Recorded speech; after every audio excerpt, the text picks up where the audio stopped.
I am going to be trying the overnight oats, and I chose the blueberry cobbler flavor because that is what I'm most excited to try right now. It has 20 grams of protein and it's gluten-free, 260 calories, and I'm going to be using the mini blender bottle that it came with. So I'm just screwing off the top right now and kind of reading the instructions and figuring out if I want to make it more liquidy so I can drink it on the go, or if I want to do it with a spoon. I think I'm going to do it more liquidy, so I'm going to grab some milk out of my fridge. I think you can try this with soy milk, oat milk, whatever, but today I decided to just use regular milk because that's what I had. So it does give you a little fill line, which makes it super easy, so you don't have to have any measuring cups or anything like that. So I'm just pouring it right into the blender bottle, right to the fill line. And I poured it as best as I could. I might have poured like a little bit extra, but not too bad. And then I'm grabbing the blueberry cobbler packet and just double checking the instructions. But basically, I think you just kind of rip off the top and pour it right in and then shake it up. So here's me doing that, just kind of looking at it, what it looks like. It kind of it smelled very blueberry. Definitely smelled like cobbler.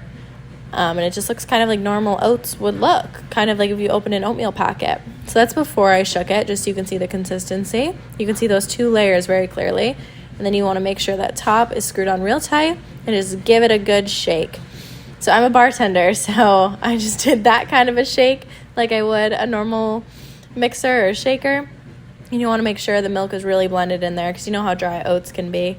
So once you shake that for about like 15 to 30 seconds, I took the top off just so I could make sure it was all mixed and show you guys the consistency. It's very milky and thin right now, so I'm excited to see how that works overnight. And as you can see, there's some dehydrated blueberries, so I'm excited for those to come back to life and see how this turns out in the morning. So I'm smelling it. It smells really good. It smells really sweet. It smells delicious. So I just wanted to shake it a little extra just to make sure. And then in the morning, here is me opening it up. So I smelled it and it still smells delicious. And as you can see, it thickened up a little. This one I did to be more drinkable, so it's kind of like a smoothie consistency. A little bit thin, but I did add some extra milk.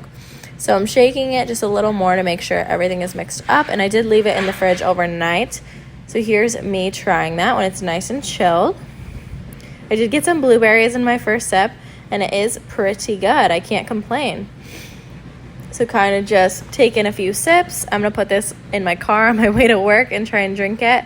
But it's definitely really easy to do the night before, so give it a shot.